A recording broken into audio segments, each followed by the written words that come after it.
Morning. Good morning, everybody. Hope everybody's doing well on this Thursday. We are on our last day of the week. Last day of the week for school. Hey, good morning, Felix. How are you?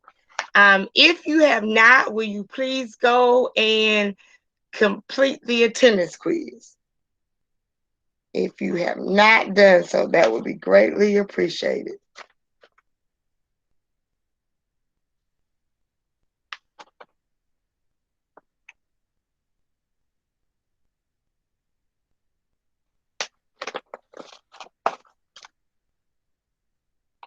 Hey, hey, hey, everybody.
Calls from Miracle here.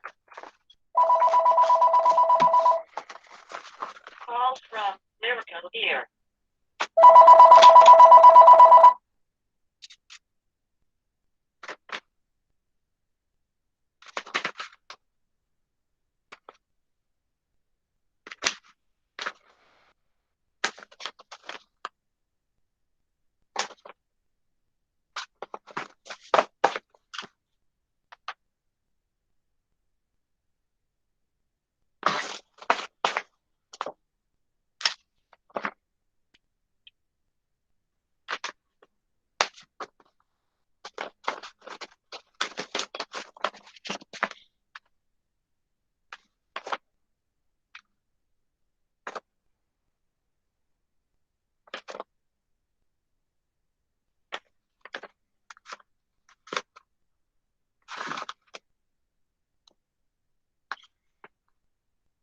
I'm gonna do my roll. Let me check my roll, guys.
Chanel, you saw I took care of that yesterday, but the videos that I put up yesterday, I did put it in there. I did say it, but it's okay. I'm glad that you contacted me.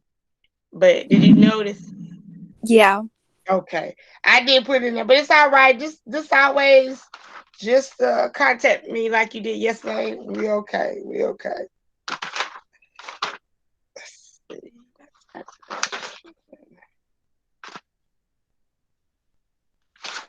Chanel. Chanel.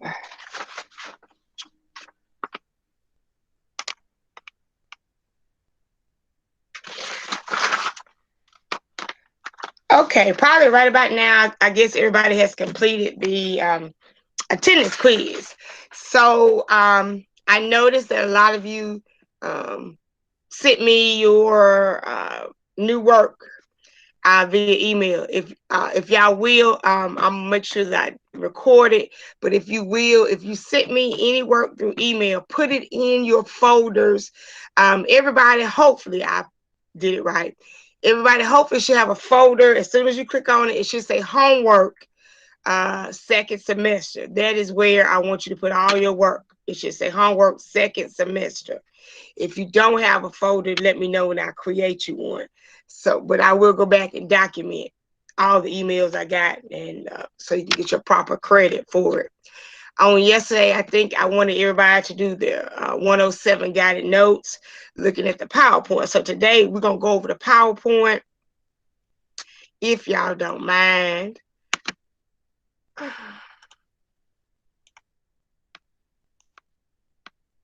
Hopefully it will work. So we're going to go over the PowerPoint. Also on yesterday, I wanted you to do the word search puzzle. And, gosh, I got to look and see what else it was. So put the work in one or two. No, put the work, all new work. All new work goes in. It says homework second semester. So yesterday was, I guess, the beginning of our new semester. So our work beginning on yesterday until the end goes in homework second semester. So let me see. I'm gonna scroll down a little bit. So on yesterday, make sure you did the discussion response from yesterday. I don't think I'll provide one today, so we're not gonna worry about a discussion response from today. But make sure you do.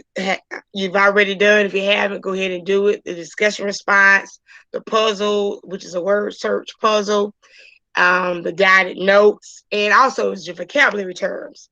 So with the vocabulary terms, you can either write them down in your notebook, screenshot a picture of all the vocabulary words you've written in your notebook and put them in your folder, or you can print them out, trim it up nice and neat, paste it in your notebook, but still take a picture of your vocabulary, the completion of vocabulary terms, however you choose to do it. So today, if I can, I want to go over the PowerPoint a little bit. So we're going to see if it works. If you can't see it, somebody just unmute and let me know.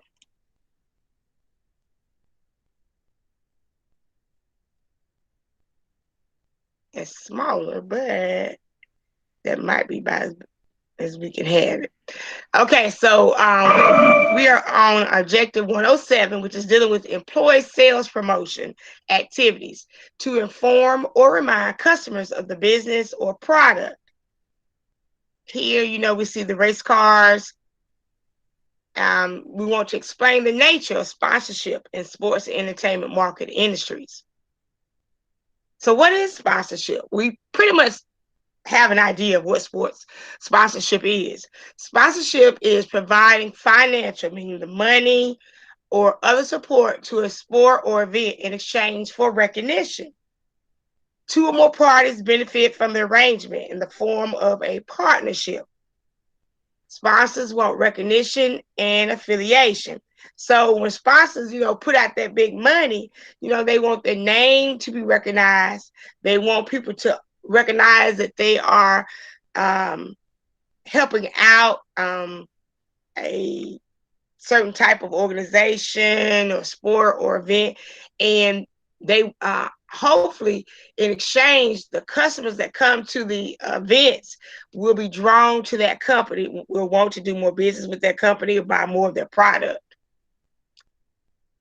Successful sponsorships. The key to building a successful sponsorship program or programs is to match the correct products or services with the people who want to purchase them. They are the target market. Like here, if you can see it, I know because how I did how I'm showing it right now might be kind of small, but this is Pepsi Max, 0-calorie drink. So they're wanting to market to the people. Their target market is going to people who are looking for less calories, same great taste, but they're looking for less calories. They're more health conscious than the average people. Sponsorships for small versus large organizations. So you have a comparison chart. Small organization sponsorships may not spend the time to develop good sponsorship programs, whereas the large organization sponsorships, they may have a staff or able to hire consultants to develop a good sponsorship program. Small organization sponsorships may provide unrealistic deadlines, meaning deadlines they know they cannot make. But a large organization sponsorship, they have a better program. They have a bigger organization. Now, when you're a small organization sponsorship, you have limited staff, as opposed to the large organization. They have good communications with sponsors.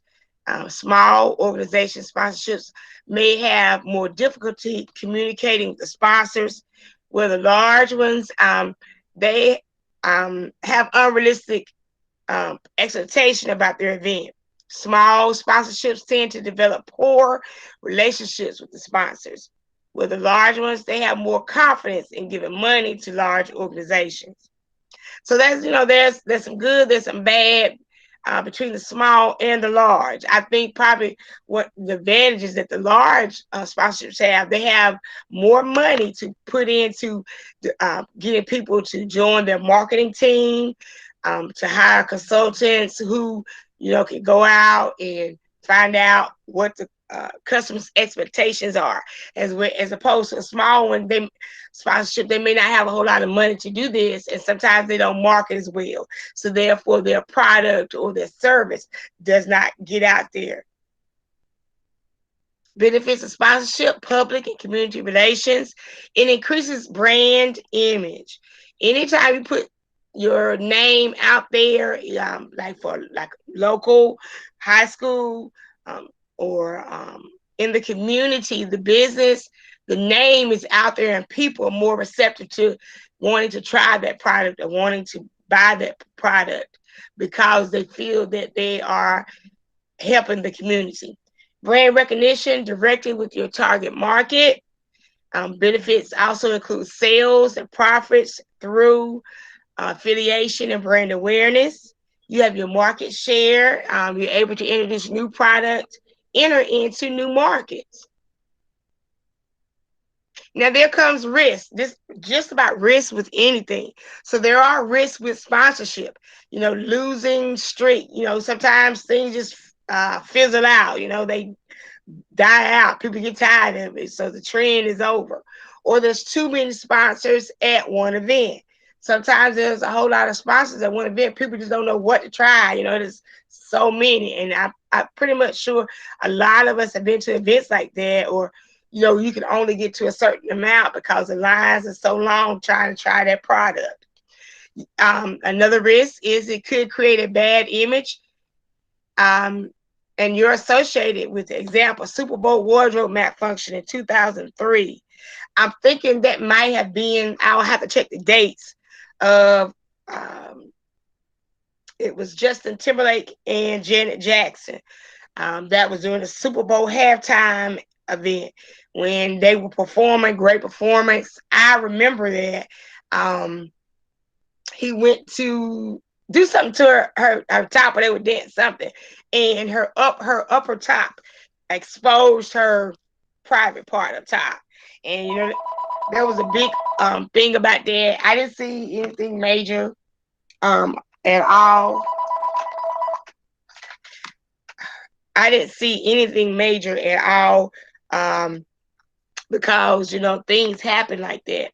Other risks could encounter ambush marketing. And ambush marketing is when a company will expose their products, logo at an event without authorization or payment legally. So that means, hey, they know that they are one of the sponsors. They got a new product they want to show off. So they don't tell the people about it. They just show up, do their thing, and it is legal. Now, the goal of ambush marketing is to encourage fans to review it as a sponsorship. Example, Coke is a sponsor, but Pepsi out what does it say? Coke is a sponsor, but Pepsi is out there doing their sponsorships. They're out there passing out T-shirts or coolies for the cans. Now, there are also exclusivity or exclusive rights in sponsorship. Now, when a business purchases the rights to be the only one of its kind to sponsor a sport entity, example, you would not find Coca-Cola and Pepsi sponsoring the same event. Okay, you just will not see that. Partnerships. Now, relationship between sponsors and sponsees. There's a communication where they develop partnership. There's an ongoing dialogue to expand relationship. Both parties benefit from this. Now, you also have sponsorship contracts, and this is where there's a proposal. And in this proposal, it includes the information about the cost, the marketing opportunities, the audience demographics, like how much of a target market are they going to be able to reach, how much in the area of consumers will they be able to reach, are there any conflicts, time parameters, meaning is there any like time frame, that they have to reach these certain target market. There's a formal contract as well where it spells out exactly what each party would do to avoid legal conflict. Okay, so we're asking ourselves, why should you exploit your sponsorship? So exploiting the sponsorship is advertising your sponsorship. If a business spends all their marketing budget on sponsorship fees, no money left over to advertise the sponsorship. So if target market is not aware of sponsorship, then sponsorship is wasted money. So you guys probably have already reviewed this PowerPoint. So I'm hoping that you have done the guided notes. So I hold on just one moment.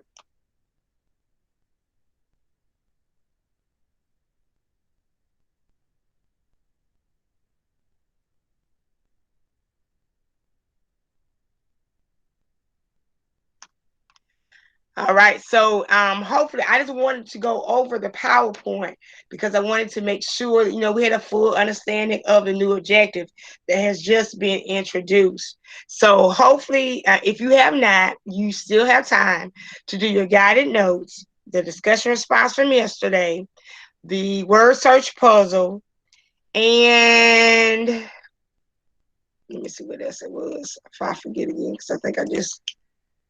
your guided notes. So of course you want to do your guided notes. You want to do your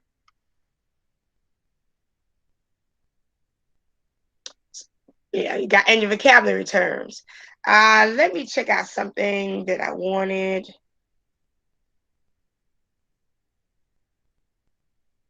Yeah, I'm not sure if it would let me.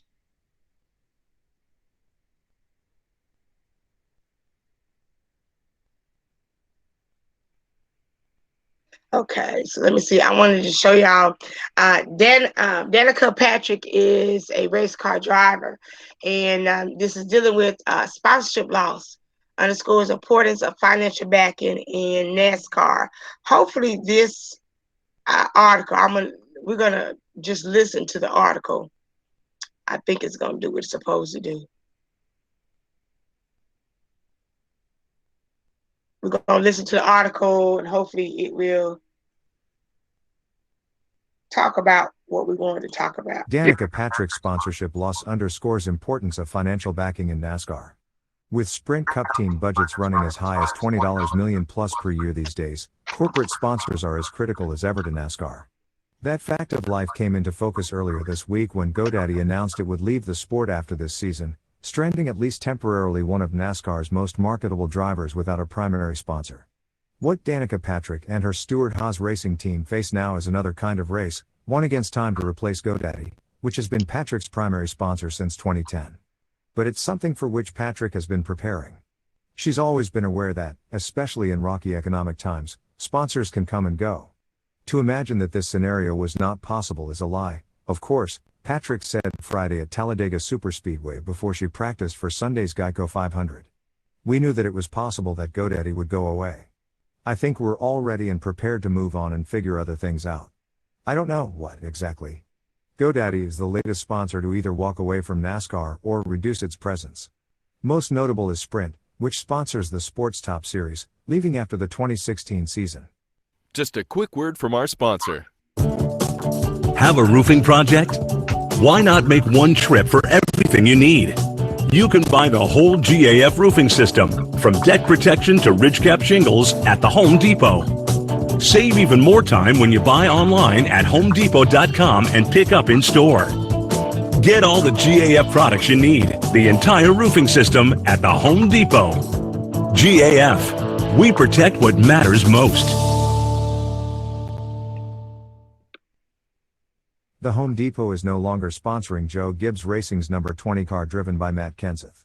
But other companies are coming into the sport or maintaining their presence in different ways. While Nationwide Insurance was replaced this season by Xfinity as the title sponsor of NASCAR's lower-level series, it remains as the official insurance company of the sport and is a primary sponsor of Dale Earnhardt Jr. for several races through 2017. And companies such as Dow Chemical, Panasonic, Aeris, Comcast, Hewlett-Packard and Hisense Electronics have also come aboard. No other sport has as much involvement from Fortune 500 companies, nearly 25%, as NASCAR, and that's an 8% increase over 2008. It takes several years to get that solid foundation of money and sponsorship on one car, said Kevin Harvick, Patrick's teammate at Stewart-Haas and a former Xfinity and Truck Series team owner. Even for our car there is room for improvement on just what you think you should have for sponsorship on a car. When you are starting with the primary, obviously that is the first task, but the primary nowadays doesn't bear all the load of the primary sponsorship. As a primary sponsorship you have to have other primary sponsors, you have to have associate sponsors and things like that. There is a lot to talk about and build and go through. Long-term sponsorships aren't the only way to go in NASCAR. Avaya, an American information technology company, will be a partial sponsor on Brad Keselowski's number 2 Ford next week at Kansas Speedway.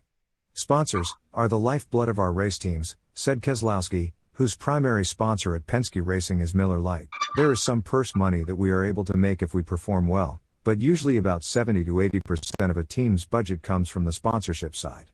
Patrick is in the third and final year of her contract with SHR, a team that provided her a first chance at Cup racing. While the car sponsorship goes away, she will likely be kept on with a personal services contract with GoDaddy. It's as tolerable a situation as you can imagine, she said. I am really happy at Stewart-Haas and they're working hard already to find someone for the primary position. I guess on some level it is open season in a lot of areas. So I don't think you can ever say never, but I am happy where I am right now. Next article. Scott Abbott on how he feels. Okay, so going back with this article, it's just I really wanted to show it because a lot of times we see sponsors on race cars or we see their names on football stadiums, basketball arenas, and we just take it for granted. But when those companies decide that they don't want to be a sponsor anymore, or they want to lessen the amount of their financial responsibility, it really puts I have words. It puts a big dent. It puts a big worry onto whoever they've been sponsoring. Just like with Danica, by GoDaddy being the main sponsor, that means they probably sponsor just about everything. So, and when you are faced with losing sponsorship, then who's going to pay for the race car? Who's going to pay for the help and paying the pit crew? Who's going to pay for everything that the sponsorship or the sponsors were paying? So when you lose sponsorship, that is money. That is a big loss. And sometimes a lot of people who rely on sponsors or sponsorships, they kind of go under, or so sponsorship is really a big deal, and there's a lot of money involved. It depends on who the sponsors are, what they're sponsoring. So there is a lot that goes into that. I think let me check something that I wanted to show, and we may just wait to a later date, but let me look, if you don't mind.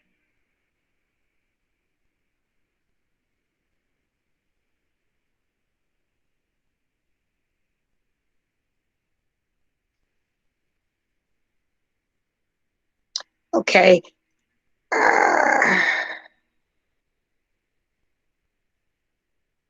Okay.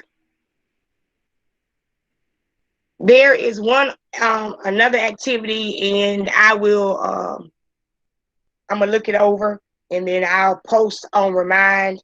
I think it's the 107 sponsorship activity. Let me look it over again and make sure everything is correct with it, and then I will post and remind that I want y'all to do that activity as well. And it's self-explanatory. It would also tell you what to do. So it would tell you what to do. I hope that you have had time to look over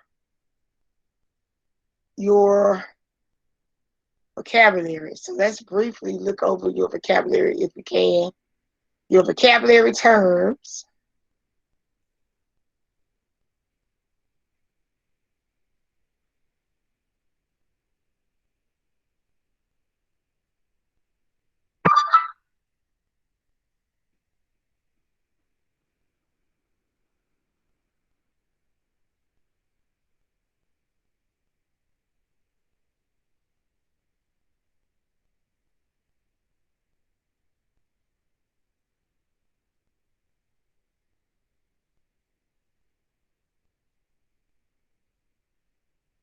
Waiting on the terms to pull up.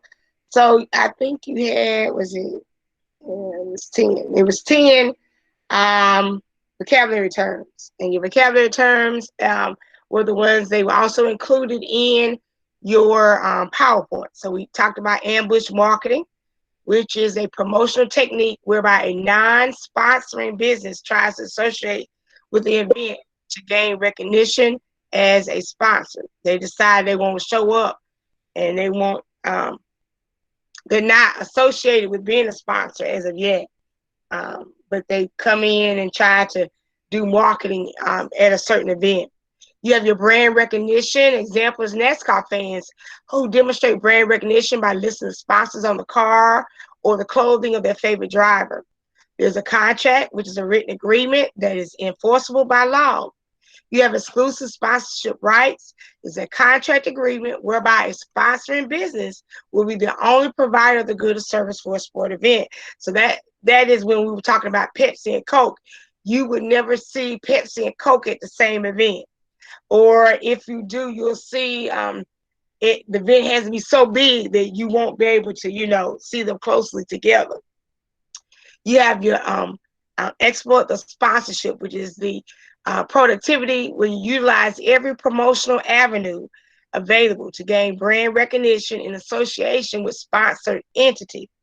Then you have your letter of agreement, which is a short document outlining the terms of an arrangement between the two parties.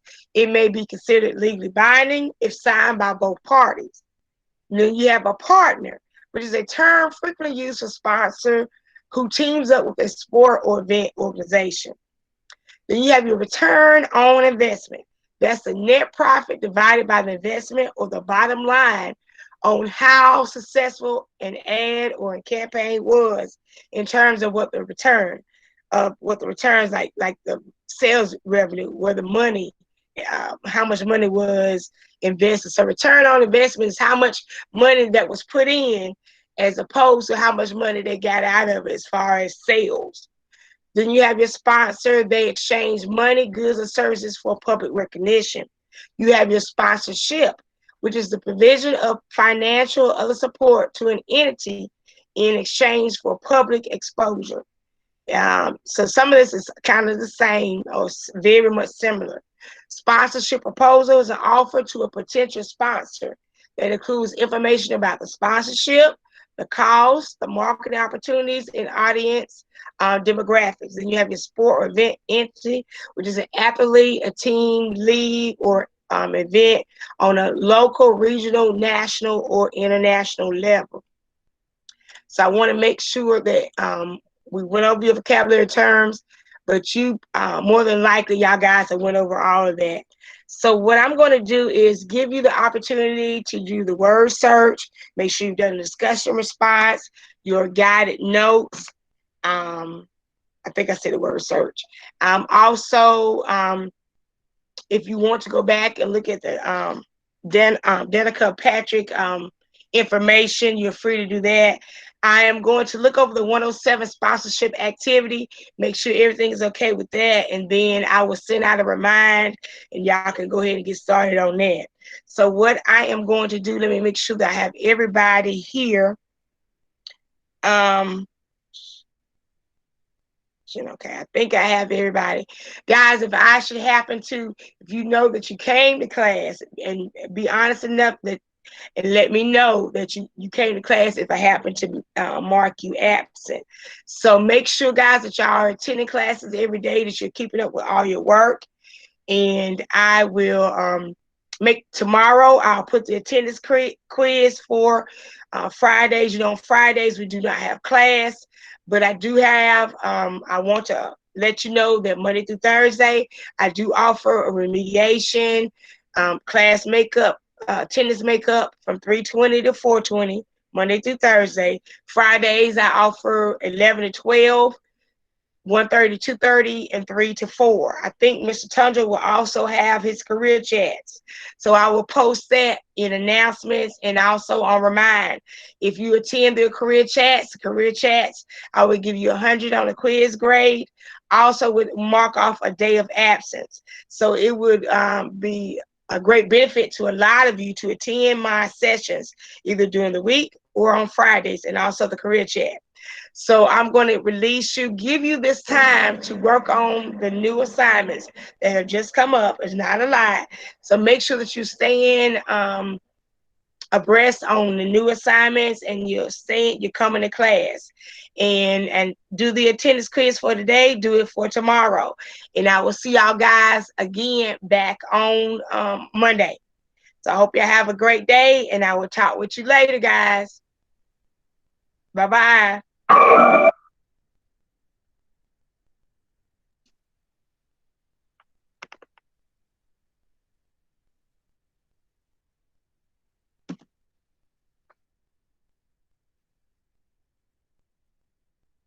See y'all later. Bye-bye.